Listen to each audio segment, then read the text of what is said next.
wa dzurriyyatihi wa qurrabatihi wa ahli baiti ajma'i wa ila musannifil kitab wa muqaddibil kitab wa masyayikhihim wa ustadihim wa usuli wa furu'ihim wa jami'i masyayikhina wa ustadina wa usuli wa furu'ihim wa jami'i talamitana wa liman fatiha wa barakatuh kitab wa hadil ulum fid dunya wal akhirah.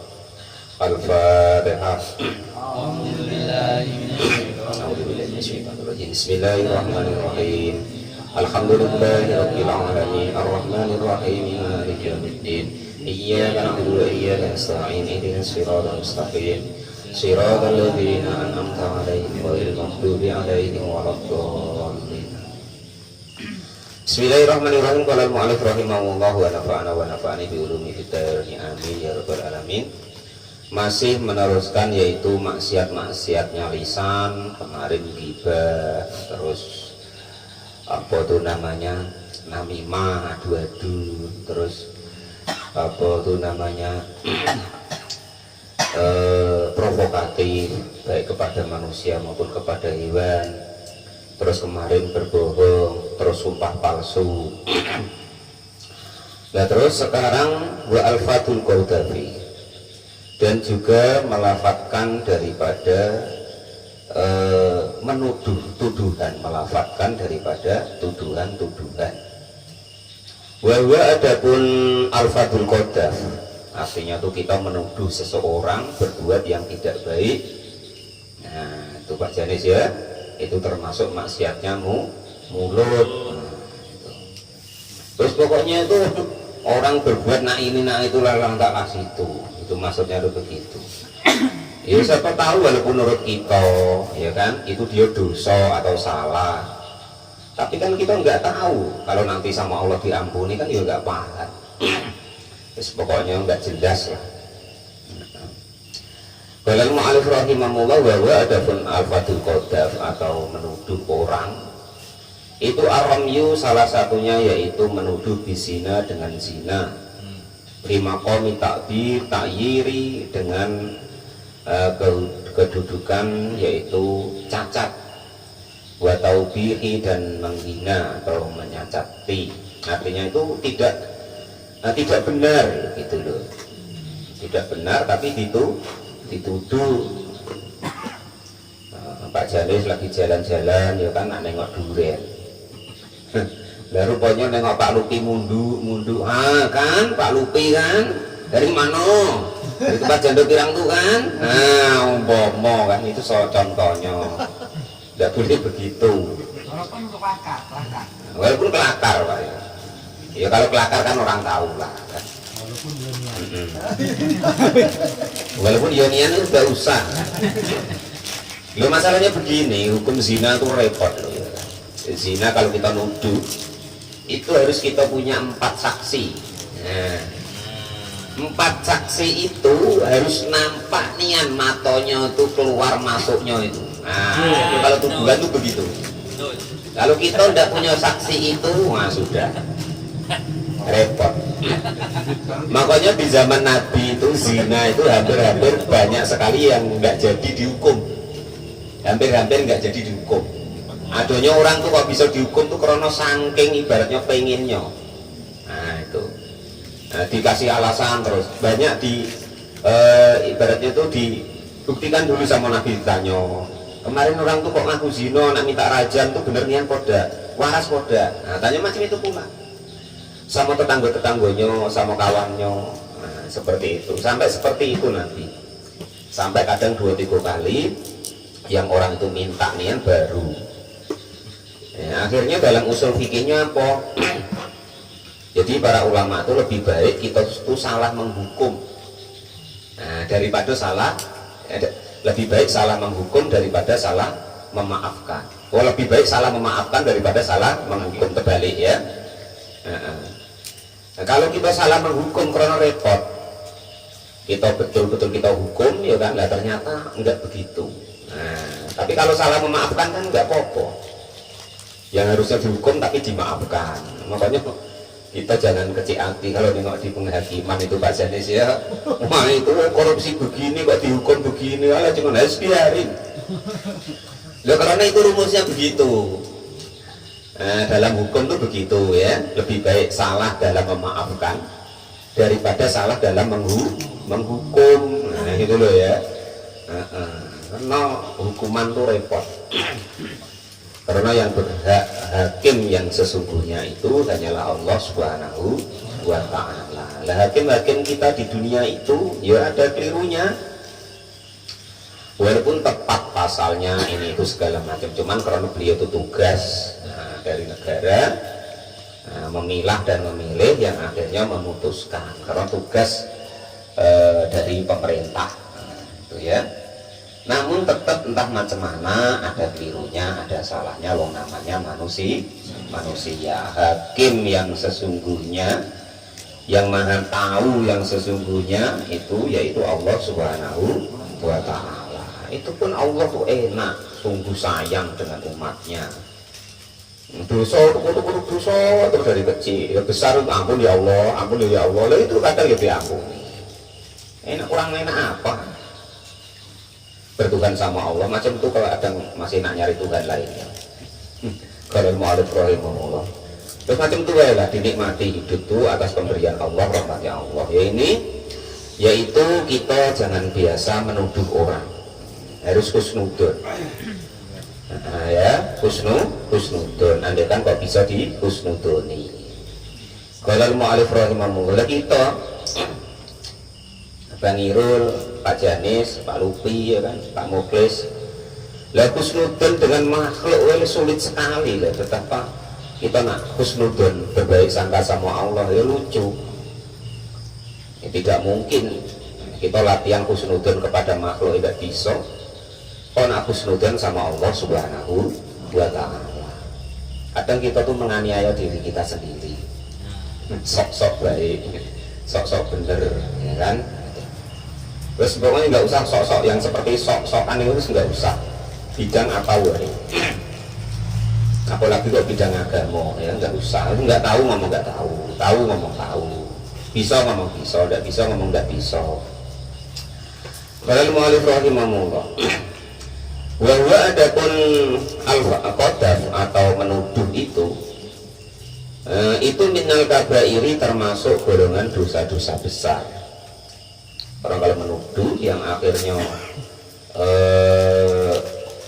dikong kali kong yang akhirnya sebenarnya itu tidak melakukan, terus akhirnya seolah-olah buktinya benar sehingga orang itu dihukum, akan menjadi malapetaka untuk orang tersebut, makanya menjadi dosa besar. Waya ta'alaku dan diucapkan bihi dengan qadaf apa al-haddu hukuman bil kitabi dengan kitabnya Allah Subhanahu wa ta'ala wa sunnati dan juga sunnah baginda Nabi Agung Muhammad sallallahu alaihi wasallam wa ijma'il a'immat wa ijma'il ammati dan juga wa ijma'il ummati dan juga ijma'nya para a'immah atau para imam. Jadi hukum itu dilaksanakan atas dasar kitabnya Allah Subhanahu wa ta'ala, atas dasar sunnah-sunnah baginda Nabi. Andaikan doa di Quran, di hadis yang tidak ada, tidak sesuai dengan fakta daripada hukuman itu, maka dimusyawarahkan sesuai dengan takbir-takbir yang kira-kira menyangkut di hal itu, ya, disebut namanya ijma, kesepakatan. Nah itu hukum tuh begitu ya. Ini kan contoh hukum qadaf atau hukuman. Afada memberi faedah kepada hal tersebut siapa Al-Husni, Imam Al-Husni. Contoh ijma itu begini. Kias ya. Contoh ijma atau kias itu begini. Kita contoh tentang puasa kan disampaikan oleh Nabi itu dari mulai terbit fajar sampai terbenamnya matahari. Secara hukum umum kan itu. Lah namun nanti bagaimana suatu daerah atau negara yang di daerah atau negara itu tidak ada terbit fajar, tidak ada terbenamnya matahari, tidak ngelen, poso salawase, nggak terbit fajar, tidak ada tenggelam matahari di kutub contohnya, ya kan? Maka yang demikian itu memerlukan ijma'nya para ulama, memerlukan kias atau perbandingan hukum yang lain. Dan contoh lagi kalau di sini umpama kok ndak ndak kate ijma atau kias, ya kan. Lah terus Pak Muflis kurban kok kerbau itu di mana? Di zaman Nabi juga ada, zaman sahabat juga ada, adanya sapi. Nah kan begitu. Yang demikian itu namanya hukum kias atau disamakan, karena sifatnya sama, besarnya kurang lebih sama, maka hukumnya kurang lebihkan. Itu seperti itu. Sama dengan hukum-hukum yang lain. Wahya adapun al-fatul qadaf, al-fatul qadafi artinya lafat-lafat tuduhan itu kasiratun banyak sekali. Wahya adapun lafat tuduhan itu salah satu aksamin, ada 3 bagian. Yang pertama itu sorihun jelas, wa kinayatun dan kinayah atau persemon atau nyindir, ya kan. Wa ta'ridun dan juga istilahnya tuh menggiring. Nah, jadi lafaz daripada tuduhan itu ada 3 macam. Pertama jelas nyoto-nyoto, oh Mas Gendon baru kok bener rondo, nah jelas cetok. Nah, ya. Atau kinayah, enak nian kanti, yang sudah ibaratnya tuh dapat jatah dari yang pirang katanya, macam itu contohnya yang kinayah. Atau ibaratnya itu menggiring opini, supaya orang itu nanti dianggap keliru. Nah, itu. Entahlah, macam mana lah, sudah dikasih tahu katanya ini itu kok ya masih macam itu. Benar bodoh lah kira-kira macam itu, keliru kan? Padahal kan keliru. Nah, seperti itu menggiring opini supaya orang itu dianggap salah, itu namanya takrid. Fasoriku maka ada pun contoh apa tuduhan yang jelas, yang nyata-nyata itu kakolihi, seperti ucapannya seseorang lirojulin kepada laki-laki, awimroatin atau perempuan, zanaita engkau sudah zina ya, atau zanaiti engkau sudah zina ya wahai perempuan. Nah, bifat kitai dengan baca fathahnya berarti menuduh seorang laki-laki. Wa kasriha dan juga di kasroh taknya dengan berarti menuduh seorang perempuan. Au ya zani atau manggil orang sekenaknya perutnya dewe, ya kan. Pada dulu mungkin ada seseorang tuh jejak rekamnya pernah ketangkep tapo, ya kan. Padahal tayone yang tidak umpomo. Lah ditekato kau tuh, "Woi tukang sino, sini." Nah, umpomo. Perempuan yang tukang sino sini, berapa hargamu? Nawar pula, sudah nuduh nawar pula, nah repot. Nah itu contoh-contoh yang jelas kata-katanya, ya. Padahal entah yonian tadi tidak. Tukang nyolong pete, mau Pak Janis ya kan? Jangan kecil hati Pak Janis ya. Untuk contoh biar jelas gitu loh. Padahal entah yonian tidak, atau mungkin yang dulu yudio, tapi ternyata yang kendian tuh bukan dia. Nah kan begitu. Akhirnya tertanam terus tukang nyolong pete, padahal paling sekali itu kan. Kalau mu'alif rahimahullah wa nafa'ana wa nafa'ani bulu muhidarini amin ya rabbal alamin. Contoh-contoh yang seperti itu harus kita hindarkan, ya kan. Itu jadi sebenarnya ini ya ada mukobalahnya, ada istilahnya itu perbandingannya. Kalau kita menjaga hati, ya kan, dalam ilmu tasawufnya itu ya tidak boleh seperti itu, kita nuduh-nuduh orang, bersuudon sama orang. Tapi dalam syariatnya nanti ya nggak baik. Kalau kok yang seperti itu tidak diapokan, akhirnya seolah-olah zina itu nanti itu nggak apa-apa. Jadi ada 2 versi ya. Maksudnya itu begini. Kalau kita niatnya itu untuk supaya kemaksiatan itu memang nggak baik, nampak nggak baik, lah itu juga apa-apa kita sampaikan. Orang tuh boleh jangan begitu, ini bikin rusak masyarakat, malah zina ini itu kan begitu. Jangan kesana, dia tuh tukang biasa ini, nanti ketularan umpomo. Kalau niatnya itu istilahnya itu apa itu namanya, supaya kemaksiatan itu nampak nian, supaya dihindari, maka itu ya dalam syariatnya diperbolehkan. Tetapi kalau niatnya itu tadi sakit hati, ya kan, supaya nampak orang itu jeleknya, dan tuduhan itu tidak pasti, ya maka itu dilarang, termasuk qadzaf tadi atau menuduh dalam kitab Sulam Taufik ini, ya itu. Lah nanti kalau kok ibaratnya zina itu sudah dianggap baik, biasa baik, ya kan, nyolong pete ya dianggap baik, biasa baik. Nah terus apa, judi ya dianggap baik, biasa baik, ya repot.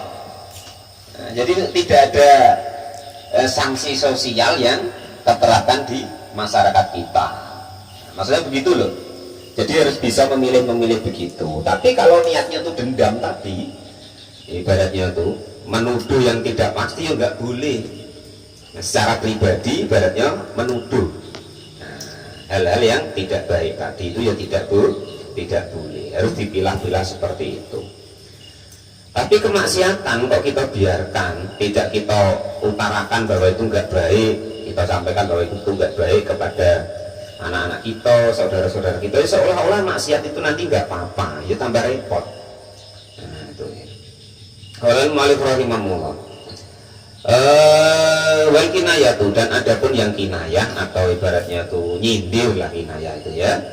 Itu kakolihi menuduh tapi nyindir. Itu kakolihi seperti dawuhnya atau ucapannya seseorang,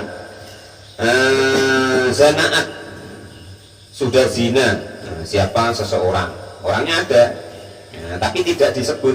Nah, ya kan?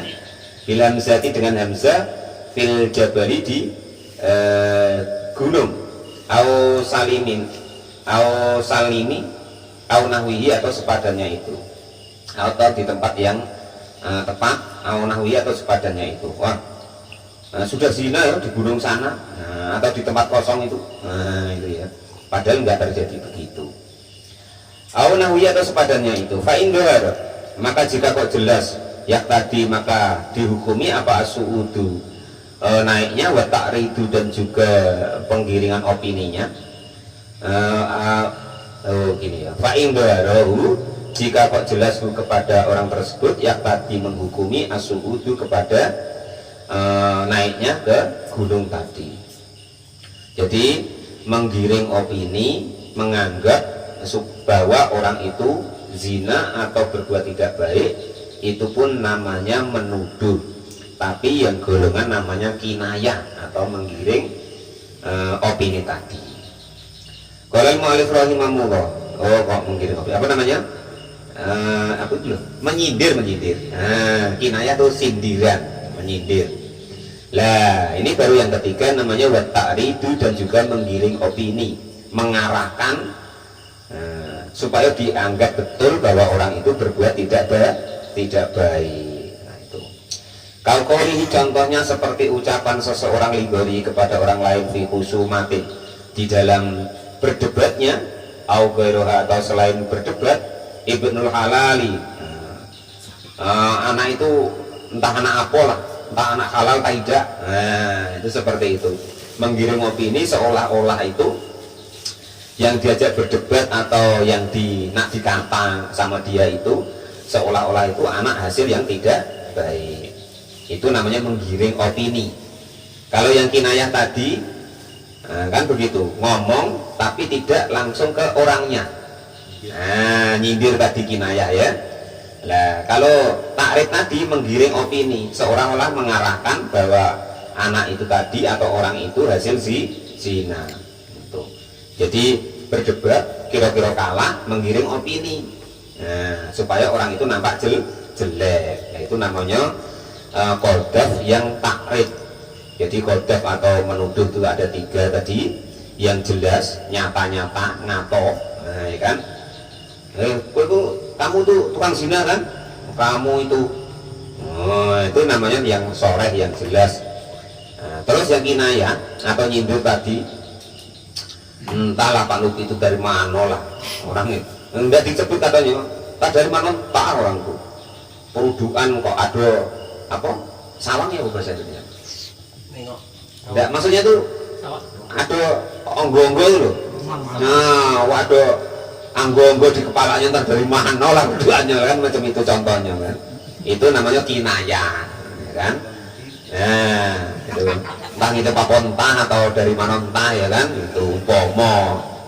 Kalau al-mu'allif rahimahullah, nah orang itu bininya nggak ada kok mandi junub orang umpama kan ya, itu kinayah contohnya begitu. Nggak dari mana entahlah semalam tuh nggak balik baru subuh tadi balik mandi keramas pula udah dulu. Nah kan itu namanya menyindir. Terus yang takrit atau menggiring opini ya kan, entah macam mana dibuat ini itu contohnya. Ibaratnya itu berdebat kalah ya kan, lah terus menggiring opini, pantas lah kau tuh entah anak halal tak tidak. Gambarannya berarti kalau ngato anak halal tak tidak itu kan berarti seolah-olah dia itu nanti anak yang hasil zina apa kan gitu maksudnya. Itu namanya yang takrit atau menggiring opini tadi. Wa amma ana falastu bizanin, dan adapun saya itu falastu maka tidak ada siapa saya itu bizanin termasuk golongan orang zina. Jadi nggak tahu orang membela dirinya sendiri bahwa dia tidak seperti itu, padahal kebalik apa. Wa naudalika dan sepadannya itu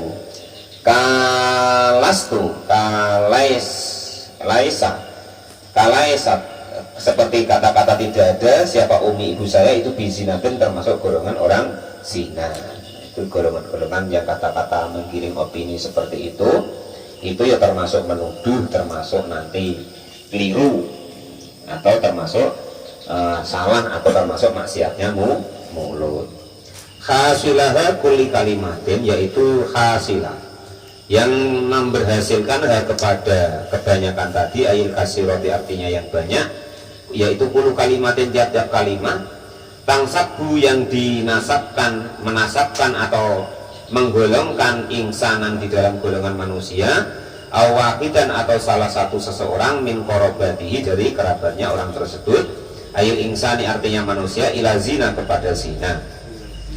Faya maka adapun orang yang sedemikian itu kodapun termasuk menuduh liman bagi seseorang nusibah yang digolongkan atau dinasabkan zina dengan az-zina dengan zina ilahi kepada orang tersebut. Amma sorifan adapun kodaf sorifan dalam keadaan sore itu mutlak ausawaun biniyatin, baik niat aula atau tidak. Jadi kalau menuduh walaupun niat nuduh atau tidak Pak Janis ya, tadi kalau bergurau Pak macam mana? Berarti walaupun bergurau termasuk Pak Janis, walaupun bergurau termasuk kalau menuduh loh ya. Jadi amma sore pun mutlakon, kalau sore itu mutlak, entah sengaja entah tidak, entah sengaja niat untuk menuduh atau tidak, itu termasuk maksiatnya mulut. Au kinayatin atau kinayah, kalau kinayah itu biniatin dengan niat. Kalau niatnya nak nuduh ya digolongkan menuduh, kalau tidak ya tidak. Wa yudafu wa yuhaddu, dan dihukum siapa al-qadifu orang yang menuduh, idakana jika ada siapa penuduh tadi balikun sudah balik akilan dan berakal, muktaron yang istilahnya itu memilih gora makdunin yang tidak diizinkan bil kodafi dengan kodam. Kalau kok sudah dewasa ya dihukum. Minal makdufi dari orang yang dituduh multaziman dengan wajib lil akami karena hukum garo aslin makdufi dari tanpa aslinya tuduhan ila samani najildatan hingga sampai 80 cambukan. Jadi hukuman orang yang menuduh itu 80 cambukan. Qala Allah Ta'ala, qala sudah berfirman siapa Allah Ta'ala, fajaliduhum samanina jaldatan, fajaliduhum maka jilidlah mereka semua yang menuduh, menjilidlah kalian semua hum kepada mereka yang menuduh, samanina 80 apa jildatan jilidannya. Wali anal qadafa, dan sesungguhnya menuduh bisina dengan zina itu akolun lebih sedikit dosanya minaz zina dari zina. Faka anal akolu maka sesungguhnya paling sedikit-sedikitnya minum dari zina itu haddan sebagai hukuman. Afada, karena kalau zina kan hukumannya dirajam. Nah maka kalau menuduh atau pokok tidak muhsan kan dilempari batu 100 dicambuk 100 kali kalau bujang gadis, ya kan? Nah, zina. Nah, kalau yang menuduh itu dicambuk 80 kali. Itu begitu. Pokoknya lebih ringan hukumannya dari yang zina. Afada memberi faedahu kepada keterangan tersebut siapa Al-Husniyu, Imam Al-Husni. Waraqiku nisbuha wa minha waraqiku dan adapun hamba saya atau budak itu nisbuha separuhnya daripada 80 kali cambukan. Wa adapun separuh itu arba'una 40 sawaun kana, sama juga ada itu konan au mudabiron atau hamba saya yang mudabar au mukatiban atau mukatab au umuwaladin atau umuwalad au mubu'adun atau yang mubu'ad. Lin anna Abu Bakar karena sesungguhnya sahabat Abu Bakar wa Umar dan Umar wa Alian dan Ali waman dan orang-orang ba'dun yang setelah mereka itu kanu ada siapa sahabat Abu Bakar dan seterusnya layat ribuna tidak pernah menyambut illa arba'ina kecuali 40 kali walam yukhalifuhum dan tidak ada yang menentanghum kepada Abu Bakar, Umar, Ali siapa akadun satupun dari mereka. Afada memberi faedah dalika kepada keterangan tersebut siapa Al-Husniyu, Imam Al-Husni. Wa minha sabu sahabati dan termasuk maksiatnya mulut yaitu niswi apa bahasa Indonesia? Mengumpat sahabat. Wallahu a'lam bishawab. Alhamdulillahirabbil alamin.